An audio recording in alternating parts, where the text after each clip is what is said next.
Hello, webinar attendees. My name is Marisol Morales, and I serve as the Vice President for Network Leadership with Campus Compact. We're so happy to have you here today as part of our second Campus Compact webinar of our second year doing our national webinar series. Today's webinar is titled Engage the Census, Resources for the Whole Campus with our wonderful and talented presenters who you see here. I'll be introducing them shortly, but before I begin, I want to plug a couple of Campus Compact activities. First, we know that the census season is upon us, and so not only do we have today's webinar, but we also just dropped our latest episode of our bi-weekly Campus Compact podcast called Compact Nation yesterday. That podcast is co-hosted by Andrew Seligson, the president of Campus Compact, Emily Shields, who's the director of Iowa, Minnesota Campus Compact, and myself. And we had the opportunity to interview the demographer from Minnesota and talking about the census and census work that is happening in the state and resources around the census. And that particular podcast is titled Census, Does the Census Spark Joy? In honor of Marie Kondo and all the wonderful work she does. So you can find our Compact Nation podcast on your favorite podcast listening app. You won't want to miss it. It really complements today's webinar. And the next thing is please save the date for the Campus Compact National Conference that's taking place in Seattle, March 29th through April 1st, 2020. The conference is titled Full Participation, the Promise of Democracy, Opportunity, and Voice. It's set to be our largest and most inclusive conference yet. We're also planning to have some affinity group meetings at that conference, so please look for more information forthcoming. So let me move on to the introductions. First, we have Natalie Furlett, who is currently the director of Campus Compact for Illinois.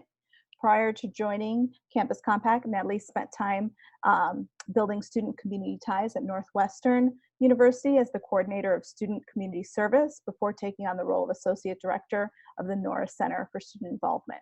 She holds an MBA in nonprofit management from American Jewish University in Los Angeles, California, and a BA from the School of Public Administration at American University in Washington, D.C.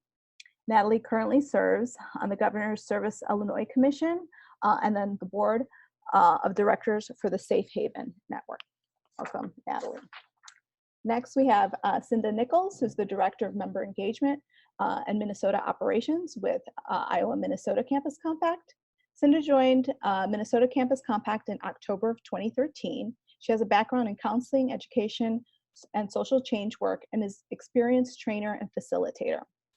Prior to this role, she managed the Speak Up, Speak Out Youth Action Civics Initiative at the University of Texas at Austin's Annette Strauss Institute for Civic Life. Sinda holds a bachelor's degree in English from Carleton College and is alum of HECUA and has a master's degree in social work from the University of Texas at Austin.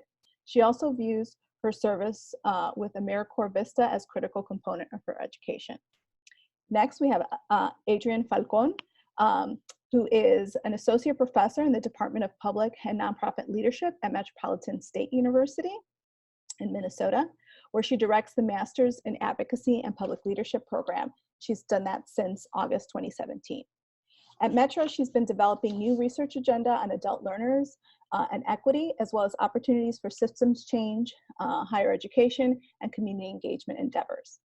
Prior to this, she was the founding director of the Academic Civic Engagement Program in the Center for Community and Civic Engagement at Carleton College, where she also lectured in the sociology department.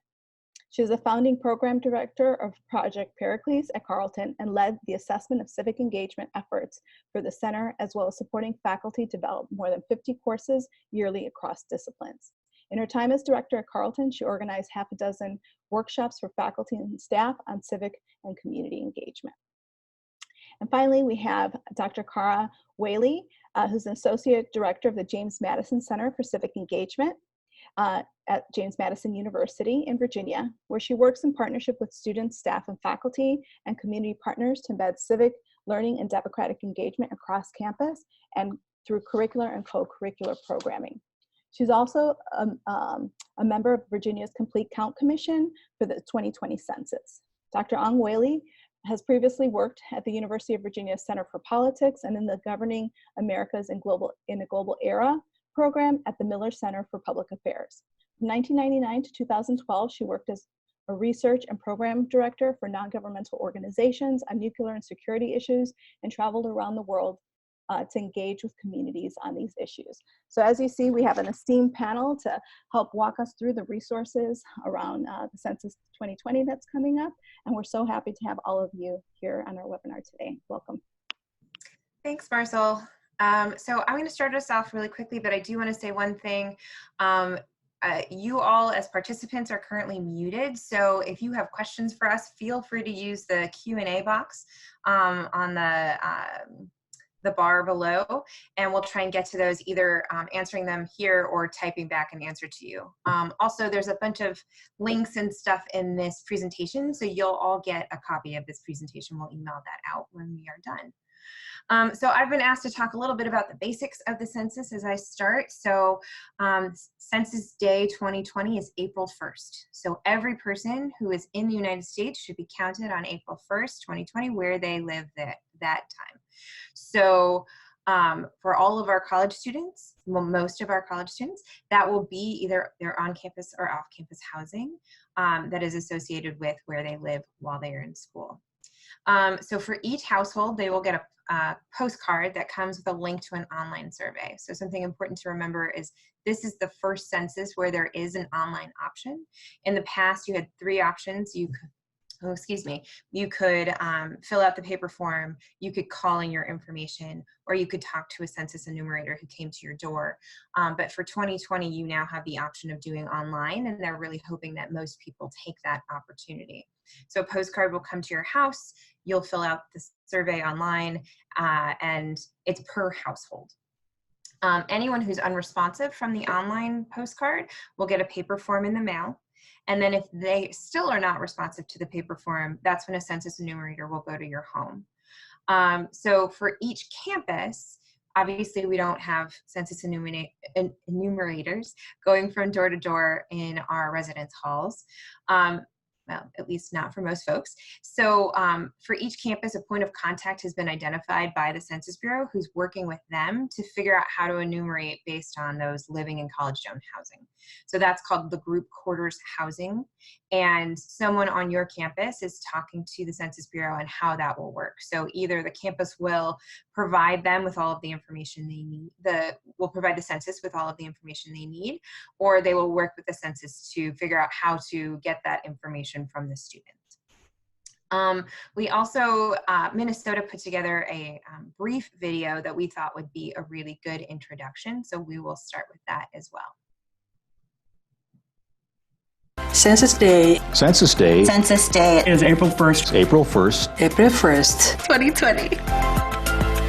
Census data is how public officials make decisions about how money is spent, which communities are invested in, and really how we plan for the future. The number of people counted really has everything to do with how representation is appropriated. So if we're undercounted, we might be underrepresented. You don't have to be a citizen to fill out the forms. As long as you're living in the United States anywhere and you're not coming in a short trip in the United States, you are counted. All census employees, regardless if they are a person doing the home visits as a census worker or all the way to the very top, they do take a lifetime oath of confidentiality and could face a fine of up to $250,000 or up to 5 years in prison for distributing or in some way giving out information that they obtained through their job at the census. The census is the most inclusive civic activity. Just on a personal level, I'm significant. My number counts, my voice counts, my experience counts. There's power in being counted. Don't forget, Census Day is April 1st, 2020.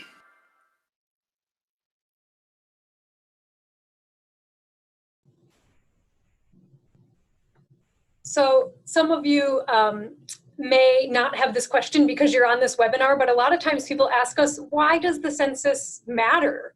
And so we want to pause for a moment and talk a little bit about that. You know, a lot of the programs that we depend on as communities, that we advocate for in our communities, that we study in our disciplines, are impacted by the census count. So federal dollars are allocated to states based on census counts. And depending on who you're talking to, it may feel really relevant to mention that Pell Grant dollars are impacted, the way they're allocated are impacted by census counts. School lunch programs, SNAP, the food stamp program, special ed dollars, Medicaid, all of these things and many more are allocated based on census counts. It's also required by the Constitution. That doesn't always feel compelling to everyone, but it's really important to understand that our completion of a census is mandated for us. It's also part of how we get represented. It determines how many congressional seats a state has and also state legislative districts. So for some states, if they come in with a census count that shows an increase in population, they may gain congressional seats. Others may have fewer and go through a redistricting process. Across the country, the census count corresponds to about $1,800 per person going to those states per year for the types of programs that I discussed. And there are more specific counts that you can look at per state and per program. But all of this aside, one of the ideas that was mentioned in that opening video that I think is really important is that the census is a way that communities are officially seen. Census data, we know, is kind of levels below so much of the research that we work with in higher education. It's the foundation. And if all of our communities and all of the people in the United States don't show up, then they don't get seen in all of the research, all of the decision-making about where to build and grow businesses, and on and on and on. So if we care about representation and we care about being seen, then it would follow that participating in the census matters. One of the resources that a lot of people we've been talking to find useful as they try to make the case for why the census is relevant to our everyday lives is the Counting for Dollars resource from George Washington University. You see a screenshot here. This is about how different federal programs get their dollars allocated by census counts, but there are also reports specific to each state. So there's a link there at the bottom of the screen, and we'll also send these resources out after the webinar, and you can find one specific to your state and have conversations with folks about the issues they care about. There are also lots of challenges to having a complete census count. Some of them you're probably pretty aware of, and a lot of people are thinking through in their minds, does the risk of not participating outweigh the risk of participating? And it's not always clear to folks. Some of the concerns that are coming up are around privacy and confidentiality, whether the information that they provide to the census will be kept private. We do have legal protections and that sworn oath referenced in the video. Still, those are questions that people are asking and that we need to address as we talk about the census. While there is not going to be a citizenship status question on the census, there are some seeds of distrust that have been sown by that question even being raised. We also know that there are many historically undercounted communities, sometimes referred to as hard to count communities, but certainly communities that we know in the past have not been fully counted. And that includes people experiencing homelessness, those living in native nations, those speaking languages that are less prominent in the national population, but perhaps very common in our communities or in our states. Those who feel distrustful of the government or who have been recently displaced by a disaster. And one of the most likely correlations between your status and being counted is whether or not you're a renter. So being a renter puts you at risk of going uncounted in the census, and we know that includes a lot of college attendees. There are also concerns and challenges related to the digital divide, the census being administered first by online and then on paper or human to human, though not in every community. That does raise digital divide questions about data security. And also there's a staffing question. We have a very low unemployment rate in many parts of the country right now, which may make it more challenging to get the very specific staff that are needed for each and every census tract. So those are some of the things that are coming up that we'll need to address in higher ed as we work to make sure there's a complete census count. This is a resource as you talk with your students or those in your community about what it means to get a complete census count in your area. There is a Hard to Count 2020 interactive map where you can zoom in on your own community, on your own census tract, or where those you're working with may feel a relationship to, and see how it's been counted in the past.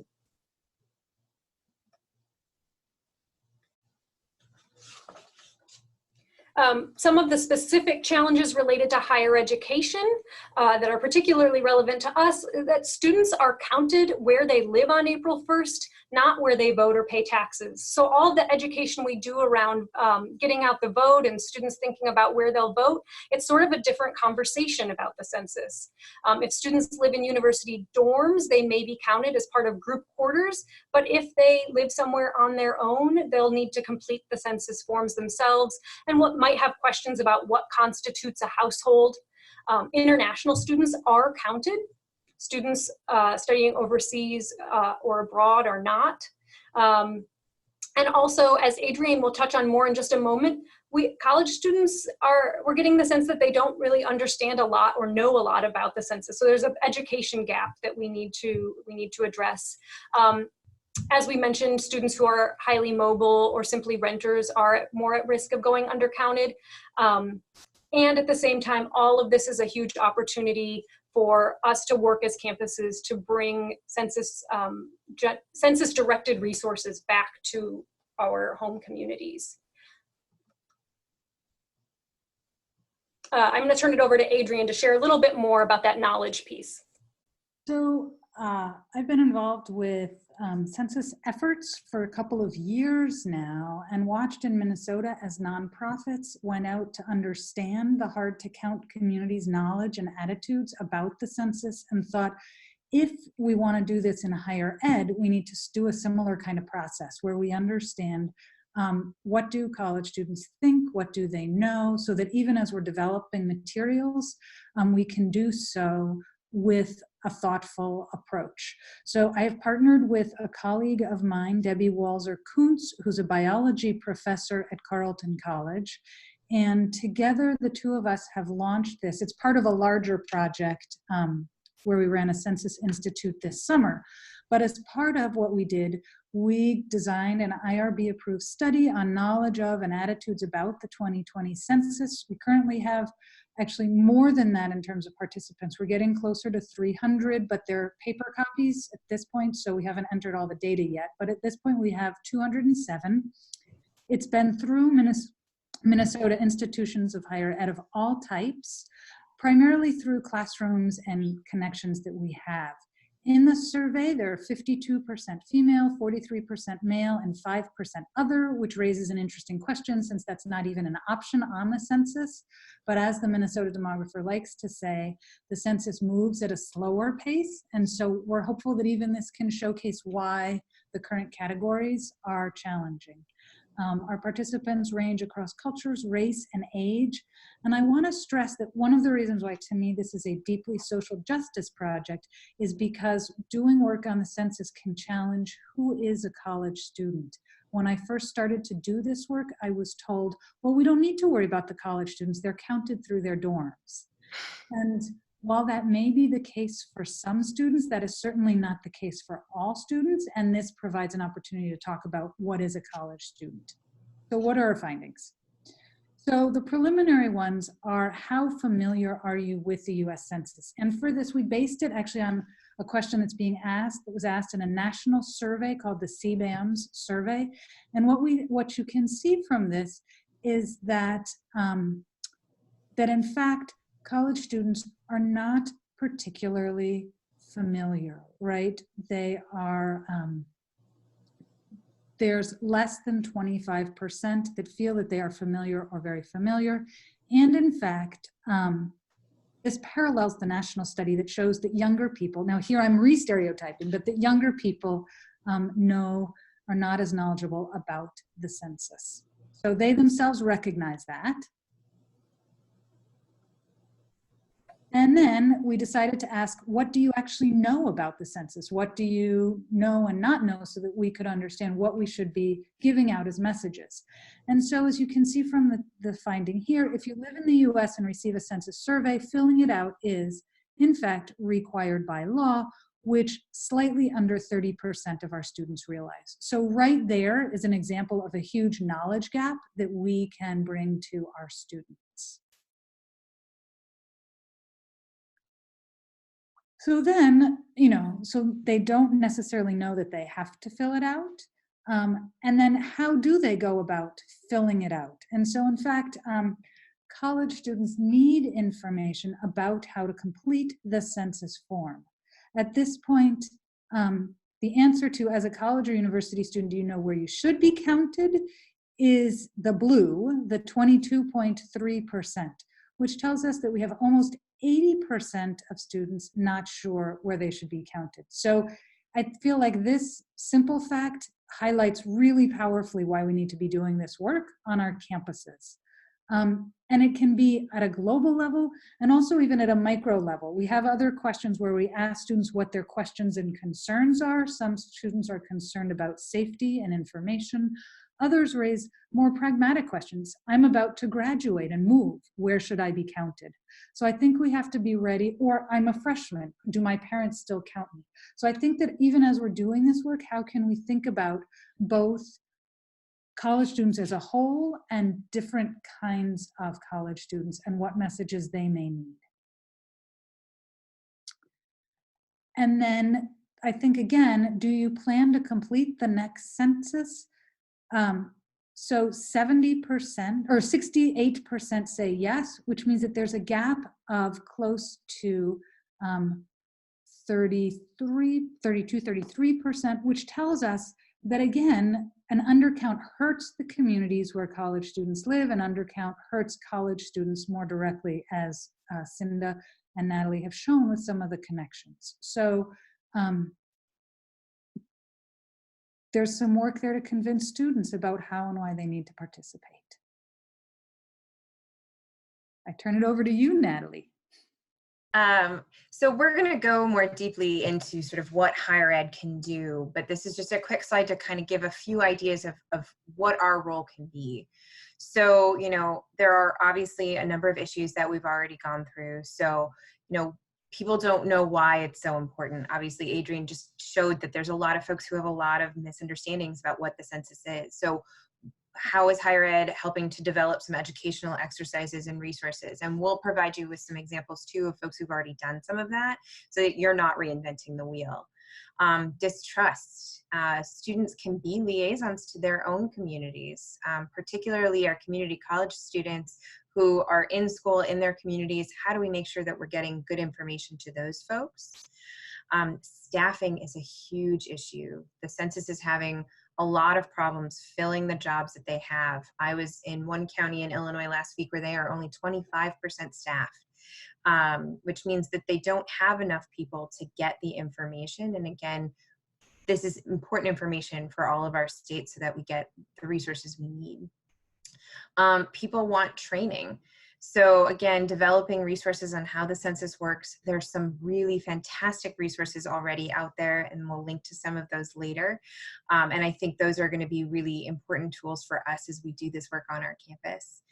And then non-residential students. So again, raising awareness amongst our students who are renters, who may think that this has nothing to do with them because they think they're counted as part of the school, or they think that their parents are counting them.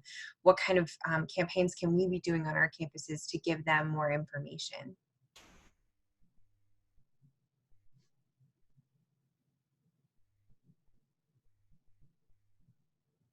Turn it over to Carah. Thank you so much for organizing this webinar and for the opportunity to talk.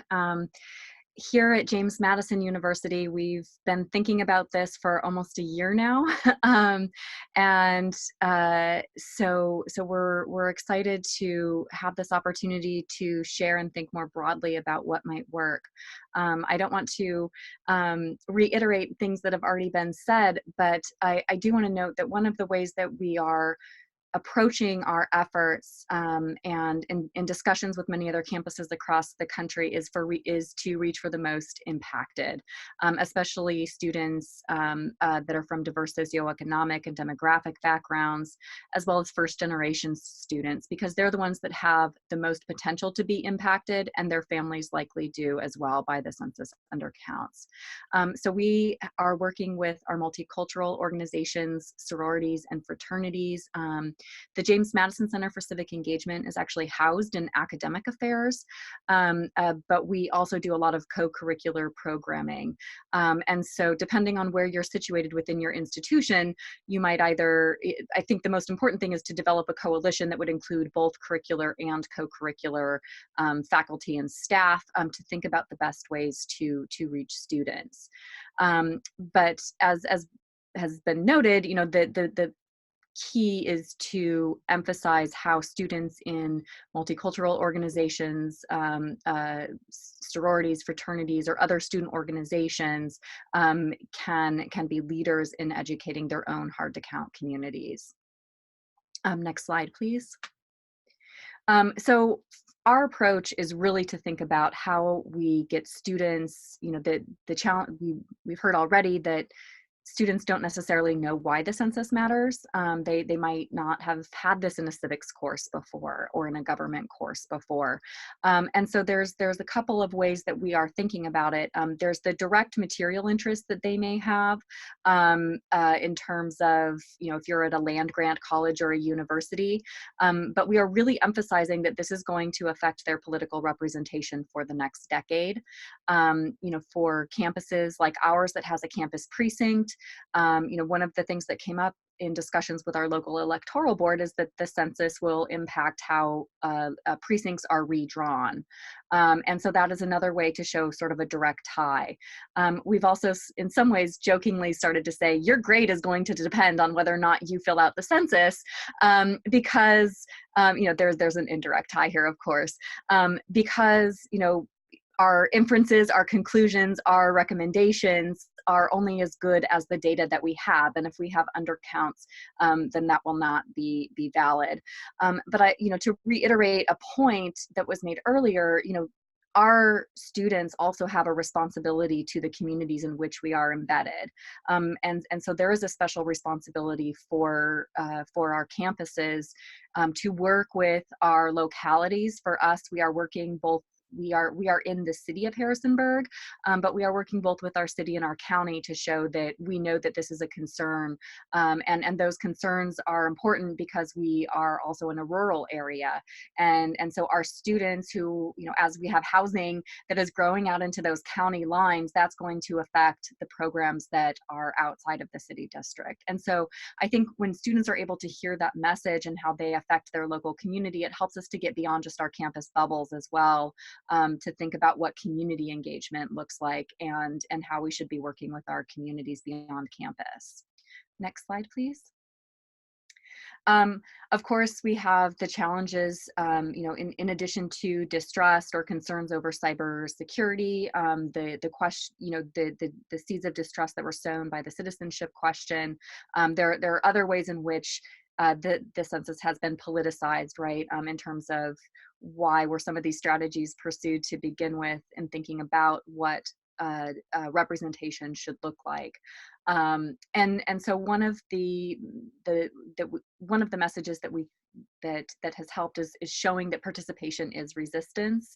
So those who might want to just blow it off because of distrust in government, it's helpful to show that this is a way, you know, prove them wrong, and do participate in the census, and don't not be counted, because that is a way that your voice is not going to be heard again for the next decade. We also are looking at, you know, it's not just mandated in the Constitution, but James Madison in particular vehemently argued for the inclusion of the census in the Constitution, because he viewed it as a form of empowerment of the people over government. And the other aspect of it, in the debates in 1790 in Congress for the first Census Act, the records show that the intent behind the census was to make good decisions, right? So going back to what those original ideas were and showing how it links to representative democracy sort of gets beyond it's just a requirement, I'm just checking the box of doing my civic duty. This is really about making sure that we are creating a more inclusive and just democracy, and that the policies that are made can better reflect the decisions. And so even if our representatives in Congress or at the state level or even at a local level, we can use this as a means to hold them accountable, right? Because we will have this census data to show. And it also can be used to pull along others that we might not necessarily think of as being part of our coalitions, right, across different partisan or ideological lines. Another major challenge, especially for students, is misinformation, disinformation, and propaganda. We know that these campaigns are already happening. Several have been reported. New America Foundation is doing some good work on this alongside the Census Bureau, and we have some students here at James Madison that are going to be working on videos that will be available later in October, just before the first peak of when we expect to see the greatest disinformation and misinformation campaigns about the census. But one of the things, another way to encourage students is if you see something that's not right, you can report it on social media, but also say something, right? So it gives them a way to actually participate beyond just filling out the form, but it also gives them information literacy skills as well. Next slide, thank you. So as already been mentioned, there will be a point of contact on your campus that will work with a census partner. Most students at universities are going to be filling out, because universities can't necessarily hand over that data. We'll work to schedule a time to either fill out the census by paper form or online, working with a point of contact on campus. So it would be helpful to reach out to your registrars and to your campus, to your residence hall directors, or your campus living directors overall, and include them in your coalition efforts, because the students will need to understand how to fill out those forms, and also to tell their guardians, their parents, or whoever not to include them on their forms to prevent those, to prevent double counting. Next slide, please. So off-campus students are one of the most challenging to count, and this largely comes from the fact that it's a per residence form, and so we've developed a primer that's more geared towards students that was developed by students, so that it speaks in a language that that their peers speak. And one of the things that we're saying is, if you have a tough roommate situation, too bad, you need to talk to them, right? And talk to them about the census. So making sure that everyone in a household is counted together, and you can also help to facilitate conversations, again, about democracy as well. Next slide. Thank you. So we have been incorporating census work into our voter education efforts because in Virginia we have elections twice a year, every year. So that it has been a good opportunity just to roll it in, but many campuses will have voter education and engagement efforts in the spring as the presidential year gears up. So that is one way, if you already have a voter engagement plan, to think about tying in your census work into those voter engagement plans as one possibility. We have a number of people across campus, including our vice president for communications, vice president for student affairs, off-campus life, residence life, really important. Think about who key partners could be around campus to build a coalition, your director of student activities, and also your career and academic planning centers, so that you can work together to think about different ways in which you can educate on the census and engage students on the census. Another sort of bottleneck would be course registration in the spring for either graduation or for that fall check-in, because that's going to probably happen in March or April for most campuses, which will be right around census time. So if you have the opportunity to work with your registrar to put an alert system in your student information system, that's a great way to bottleneck students, and then you can just directly include a link to the census online this year. Also, thinking about interior, exterior bus signs. Our off-campus life is amazing. They are doing roving office hours this fall, and so they have agreed to take our primer with them, and they asked if we would create a 2-foot by 3-foot poster to put out. So get ideas from different constituencies on your campuses. Also, coffee sleeve stickers, food delivery inserts, and door hangers. Let me say quickly and working with your off-campus life, emails or letters to landlords to remind students about the census. The reason why door hangers, we know from the 2010 census, from the Census Bureau, that was an effective practice. Yard signs worked also, but door hangers are great for students because the Census Bureau doesn't want us knocking on doors necessarily in a way that might frighten individuals or create fear, or create the possibility that individuals would mistake somebody for a census worker. But door hangers are something where you can have students go canvass or find representatives from large housing complexes that can leave behind these door hangers with very simple information and impactful information about completing and why it matters. And then finally, at JMU, one of the things we do, the picture is on your screen, we do tent talks in our highly trafficked areas where we take on public issues. We've already done one on the census this fall and plan to do additional ones in the fall through this spring. So we're engaging students in conversations about why the census matters. And we also do that through our civic coffee donut discussions on Friday mornings that go out to, residence halls, different spaces on campus.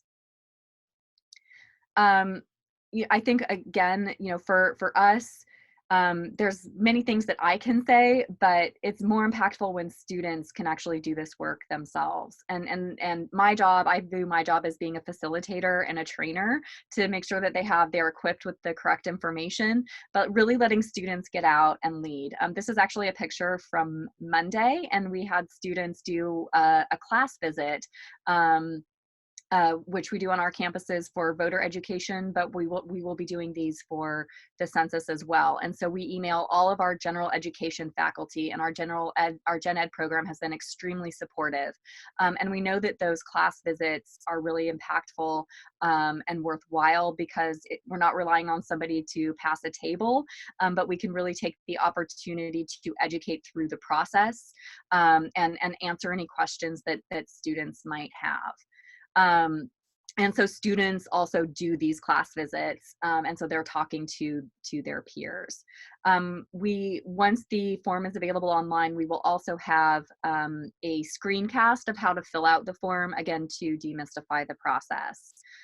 We've also started a Census Sunday social media campaign. Sunday is a great time when a lot of people are actually online.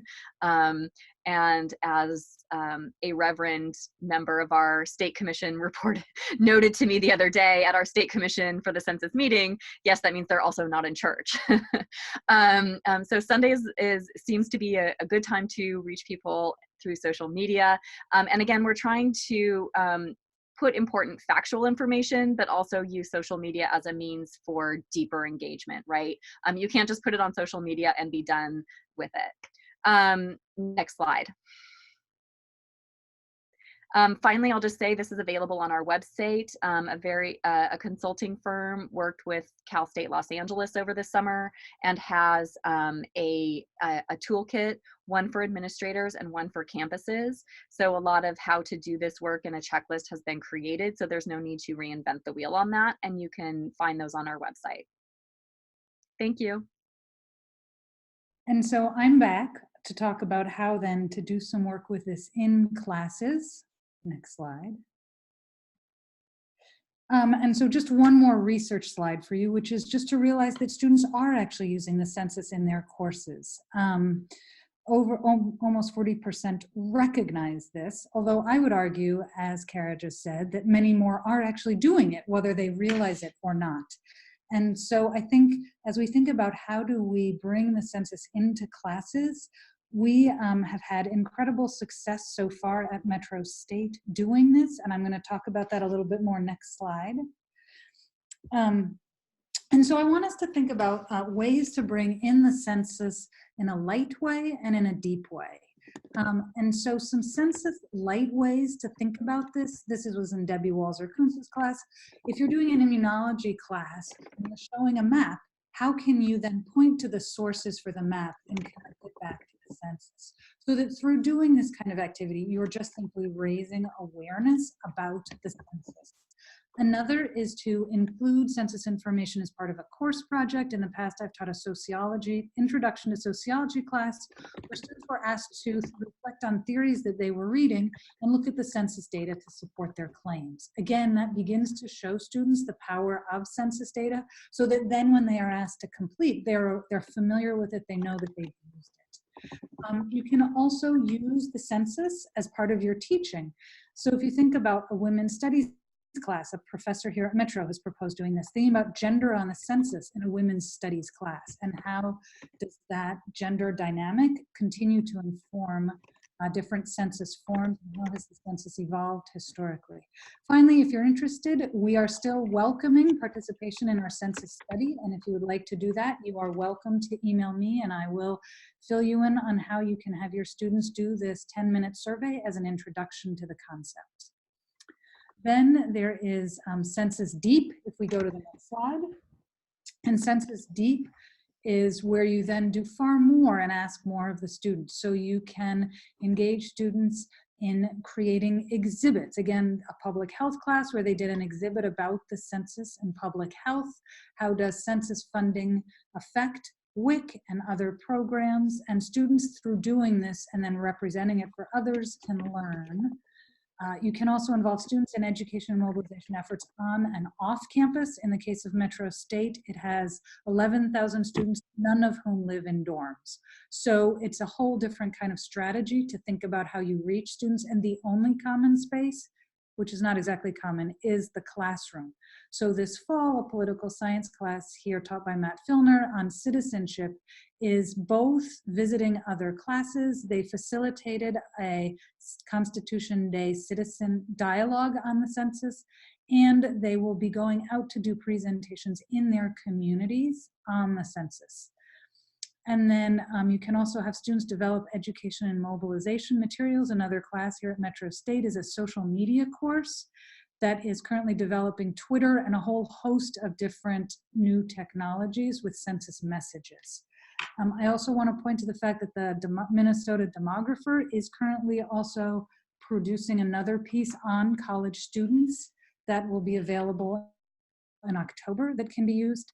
And finally, we have created a little website called Minnesota Census.mn. And the reason I mention that is because we're working currently in Minnesota to do a curricular project around the census, where there are K-12 curriculum provided by the US Census Office, but in fact, there's been very little models gathered for college level classes. And so we're trying to gather those materials now to then distribute them. Finally, if we think about ways to support on campus, you can think about a faculty development gathering, a lunch and learn. We held one, 25 faculty showed up a couple of weeks ago. You can run a campus campaign, as Carah talked about. Ours is called Metro State Counts. And finally, if you're in an institution that has unions, thinking about how you can connect to unions or how you connect to advisors and the different roles in students' lives. Next. So lastly, one of the things we wanted to talk about was working with your community partners. So as Carah mentioned earlier, this census is going to affect the communities in which you are embedded, and how do we make sure we're supporting the folks that that we care about in our community. So this first slide, I just really wanted folks to know about complete count committees. So as you can tell from that tiny little map, all of those blue dots are complete count committees that have already been created. So a complete count committee is a committee that's receiving training from the Census Bureau, that's connected to the Census Bureau, that is working towards a complete count in either a county, a statewide committee, a city. There are also some that are based specifically on certain populations. So I think Minnesota has one that is specifically for tribal communities. There is one in Illinois that I believe is for Muslim communities. So these are a great resource because these are already formed committees that may be looking for a connection to higher education. So I'd say if you are interested in doing this work, this might be one of the first places you want to go. Just Google Complete Count Committees, and you'll find the census webpage where you can look them up. And you'll see, based on your state, where there already are committees. The other thing is that there are a lot of institutions that are creating their own Complete Count Committees, because again, it does come with some connection to the Census Bureau, some trainings, and in some places, possibly some money. So, for example, in Cook County, Illinois, there is a grant that's available only to Complete Count Committees that are formed in Cook County. So, you know, a good opportunity to work with already established groups. Next slide. So I've linked to some really good national partners. As I mentioned before, we don't need to reinvent the wheel because there are some really fantastic resources out there. I would also recommend the Los Angeles County toolkit that Carah mentioned, because it's a really fantastic resource. The Leadership Council on Civil and Human Rights is doing some great stuff. They have a Census Counts website where they're linking to lots of folks. One thing we haven't really talked about is faith-based organizations. For some folks in their community, that is the most trusted organization that they work with. And so our faith-based partners are doing a lot of work on this as well. Faith and Public Life has put together a toolkit on that. Asian Americans Advancing Justice are another one that are doing a lot of work. A lot of, you know, most folks know that during World War II, there was an internment of Japanese Americans, and that was all based on census data. And so a lot of the security measures that are in place now are to secure that that doesn't happen again. But Asian Americans Advancing Justice are doing some really great educational stuff around that, and then also have provided some good question and answers around the citizenship question and some other issues that have come up. I cannot tell you enough about what the American Library Association is doing, and your campus library is most likely hearing from them already as well. For a lot of folks, libraries are their only access to the internet, and so our libraries need to be prepared to help folks who are using their space to know how to fill out their census data. In Illinois, and I'm sure this is true of other places as well, there are places in the state that are not covered by a public library, and the public libraries that they have access to are community colleges. And so making sure that those schools have resources and know how to do this work. And then again, another hard to count community is children age 0 to 5. For some reason, people look at their 2-year-old and think they don't need to be counted, but they do. And if they aren't counted correctly, that affects schools, school funding, that affects after school programs, that affects meals in classrooms. And so there's a great organization called Count All Kids that's working on some resources for that. Next slide. So as I said, public libraries, but then also your on-campus library is probably talking to some great resources as well. Cultural nonprofits and nonprofits based on specific ethnicities and race and backgrounds, those folks are thinking a lot about this right now because of the issues that are specific to their communities. So there are some new Americans who come here and are used to being very distrustful of their own government, and so therefore are not interested in participating in the census. And so those organizations who already are interacting with those populations in your community will be great partners. Your local government, local municipality is probably thinking about this. Rotaries, League of Women Voters, Lions Clubs, those folks have been coming up with some great resources. And then again, you know, for a lot of folks, the most trusted government entity that they deal with is their children's school. And so how are our K through 12 partners preparing for this, and then how are our students who are working in those partners preparing so that we're making sure that there's good information out there. Thanks, Natalie. And then I just wanted to share some additional ways to get resources. We have worked with lots and lots of partners across the Campus Compact network, including Arienne and Carah Whaley and others, to create a knowledge hub on the National Campus Compact website where you can find a number of different resources. And that link is on the screen. And again, we'll share that with you afterward. On the Knowledge Hub, There are a few different tools. One is one that was actually created by some of Arienne's students at Metropolitan State University in St. Paul, based on a model from JMU, where Carah is, a template for college and university students about the census. So it's really specific questions that are relevant to college and university students, which you can take and adapt to your specific campus context. So that's one resource that we'd encourage you to use and adapt and make your own. We also worked with students at Metropolitan State, graduate students Ben Baglio and Nima Hussein in particular, as well as others who tested this with us, and the State of Minnesota Demographer's Office to create a dialogue guide modeled on the living room conversations approach, which is exploratory and invites people to share stories and understand one another's experience with the census as a way to begin to bridge some of those issues of distrust and build knowledge and a sense of the importance of the census. And that's also available on the Knowledge Hub. So we have just a few minutes left, but we're going to take this time for Q&A. The way to ask questions will be in the Q&A portion of Zoom rather than the chat. So if you have questions for us, please put them in the Q&A. You can access that by looking at your bottom bar of your screen where it says Q&A. I will say somebody did put a question in the chat that Carah then responded to, but just so that everyone knows that, because I feel like this might just be to the panelists, but someone asked who identifies the person on campus that will be the point of contact to report on campus housing numbers. So the census has all different types of folks, but they have someone in your region who is in charge of group quarters enumeration. So that's what this is called when they work with housing units, like residential housing or residence halls. So the group quarters enumerator will be the person who's talking to someone on your campus. It may be easier for you to find that person by just calling around your campus and talking to the registrar, talking to the housing person, because sometimes the census people can be very hard to get to. But there is someone on your campus who either has been contacted or will be contacted, and they'll be in charge of doing that piece on campus.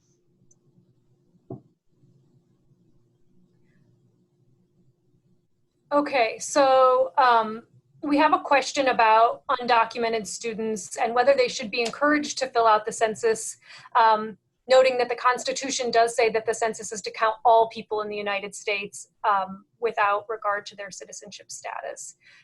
Would someone like to respond to that?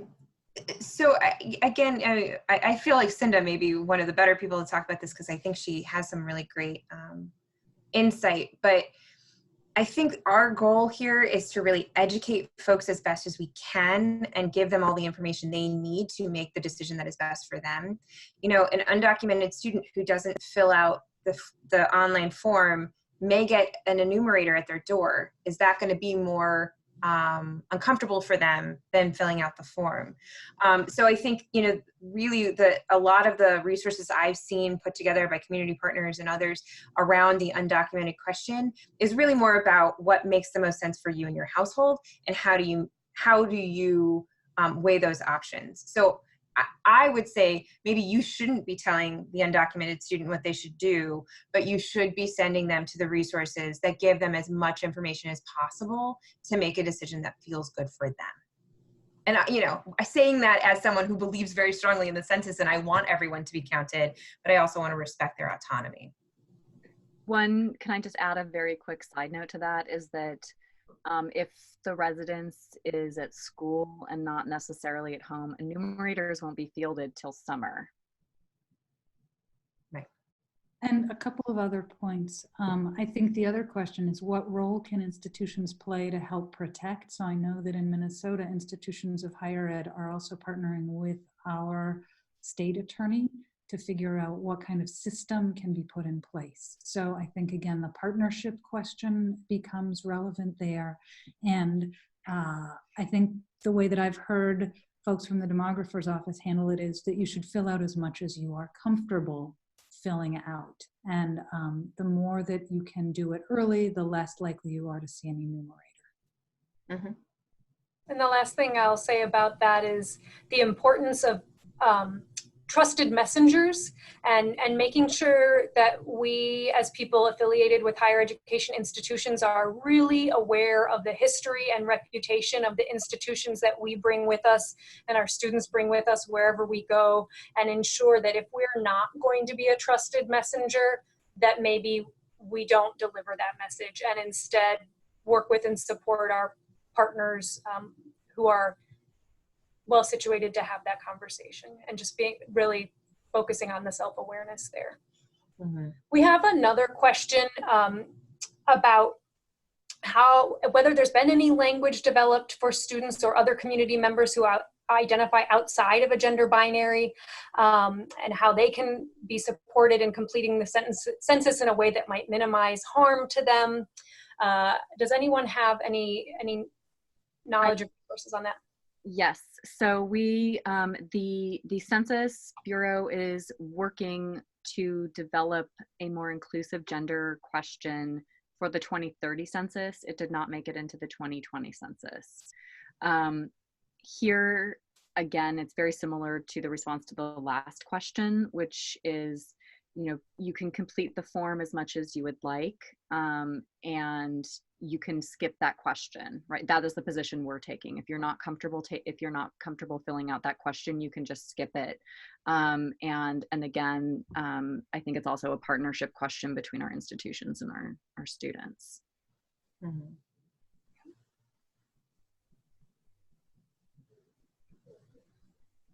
And it's a great teachable moment. Yeah. Think about education and, you know, how we provide the opportunity to students to provide input into the next census, because this is something that will come back around again. And so I think I can't stress enough the idea that it's not just for the census that we're mobilizing, but it's the larger education endeavor that at least drives me in this work, that says, how are we helping young people or people of any age, depending upon the institution, understand themselves as civic actors, and that this is one step in that journey. Yeah. I would say one more thing about the filling out the form to your comfort level. You know, one thing that people have asked me a few times is, well, if I don't fill out the whole form, is there still going to be an enumerator that shows up at my door? I can't definitely say no to that question, because there is a possibility, but particularly knowing how understaffed the census is, it feels very remote that if you fill out anything, that they're going to take staff time to come and ask you more questions. So I think, you know, we can think about what the opportunities are with that, as far as, okay, maybe I'm not super comfortable with the census, I'm going to fill out questions, you know, 1 through 6 and skip some other ones. You will most likely then not have someone knock on your door.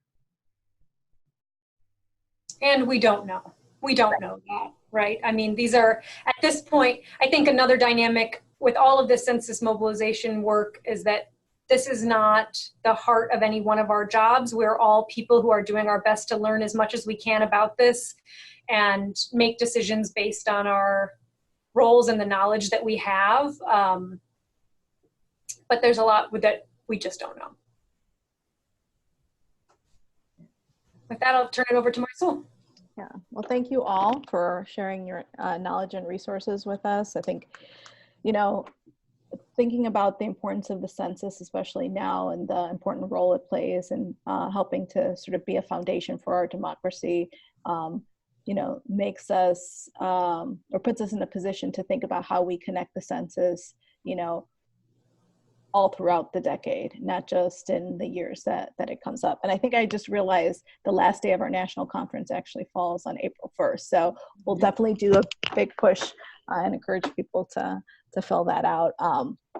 But I, want to thank you all so much for sharing your knowledge and experience on the topic with us. It's really important for us to be part of this and connected to our broader civic work. Thank you to the attendees for your participation and engagement. Please look out for the resources that will follow, including a survey evaluation of the webinar, as well as the PowerPoint, and the recording of this webinar will be available on the compact.org website. We would appreciate any feedback that you have. And until next time, thank you all. Bye.